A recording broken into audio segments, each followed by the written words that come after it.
hope you're all doing really well today. It's going to be another car video just because it is the easiest for me to film in peace in my car.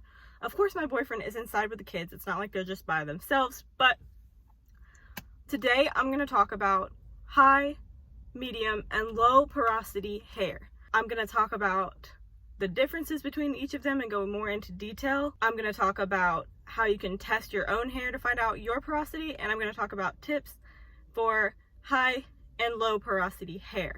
So to start with, we're going to talk about low porosity. So your hair is made up of 3 layers. The outermost layer is the cuticle, and that's the one that everybody sees. Then the next layer inside is the cortex, which is the strongest part of the hair, and the innermost layer is the medulla. Some people don't have a medulla, so it's really not a factor in anything, but I did want to mention it just because it is part of the hair structure. So for low porosity hair, the cuticle is closed very, very tightly.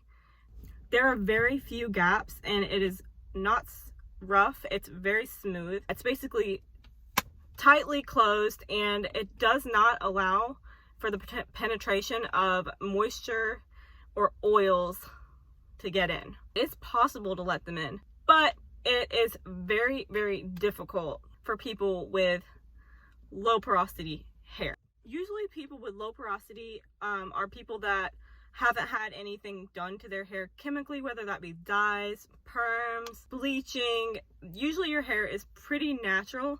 The good thing about a low porosity hair is that when it does accept moisture in, because it's so tightly closed, it stays in. It's very hard for it to leave. Next, we have average porosity hair, which just as it sounds is average. It is slightly opened. It pretty easily allows for water and other things to come into the hair, and it holds on to it pretty well also. So if you have medium porosity hair, you're very lucky. Now, high porosity hair means the cuticle is extremely raised. There are a lot of gaps, and it's very, very easy for it to accept moisture, dye, anything you put onto it, it just soaks it up. However, it also tends to fall right back out. I actually experienced this firsthand when I was doing my mom's hair a couple weeks ago. I washed it for her and straightened it and everything. But when I was washing it, it very quickly got very full of water. But within just about a minute of not having water in her hair, it was almost like it was damp and no longer soaked. Now, the reason for this is often because you have bleach on your hair, or like I said before, any type of chemical service done to your hair will cause it to be very, very open. These are the basics of the 3 types of hair porosity. Now, I'm going to tell you 2 different ways that you can test your hair's porosity. Okay. And I'm not 100% sure if this is scientifically accurate or not. I am in cosmetology school. They didn't mention this in the books, but it is something I've seen going around a lot. So it might be real. It might just be something that kind of started and just really took off. But this is the water strand test. So you take a strand of your hair, you set it in a bowl of water, and if it quickly sinks, then it is high porosity. If it floats in the middle for a while and then sinks, it's average porosity. And if it sits on the top or for a good while before sinking, then it is low porosity. Now the next test is a test that comes directly from my textbook, so it's one that I trust a little bit more. However, it is a little bit harder to kind of know what you're feeling for unless you're experienced. Even for me, it's kind of hard for me to tell exactly what my hair is versus my mom's just by feeling it. But it is a really good test, and it is super accurate. What you do is you take a strand of hair from several different areas in your head, just because different areas can be higher or lower porosity. You put your fingers on the very end of it, and you hold on to it with your other hand. Slide your fingers all the way up the strand to the top of your head. And if the strand feels very smooth and soft, then that means you have low porosity hair. If it has a little bit of bumpiness and grittiness, then you have average porosity.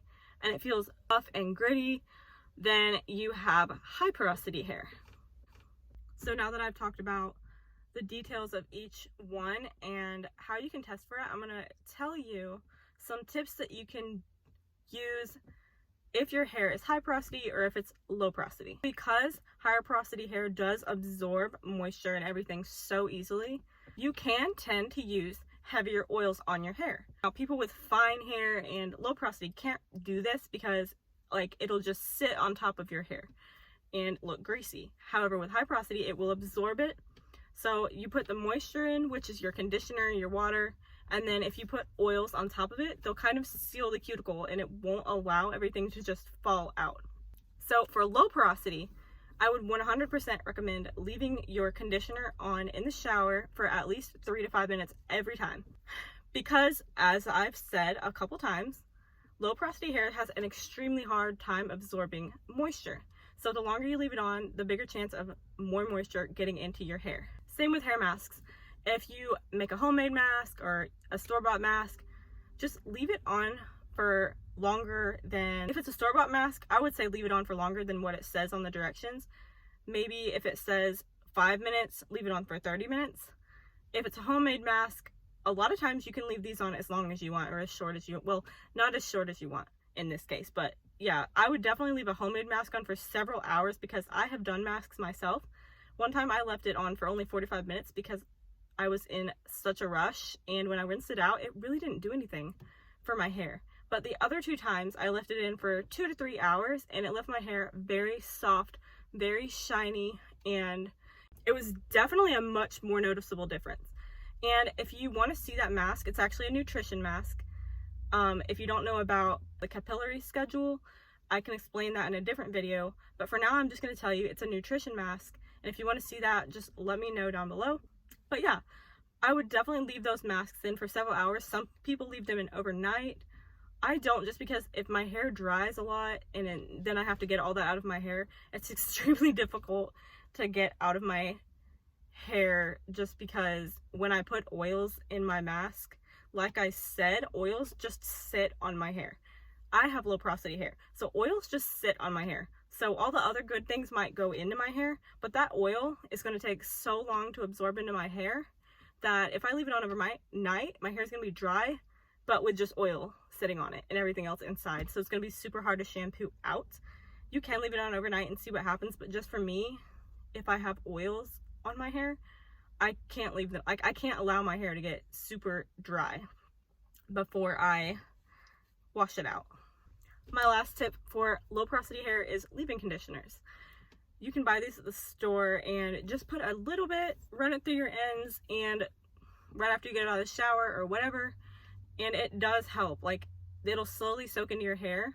For me, a lot better than putting an oil on, because like I said, they sit in my hair and they make my hair look nasty, and I don't want my hair to look greasy after I've just washed it. So a leave-in conditioner is a much better option in my opinion.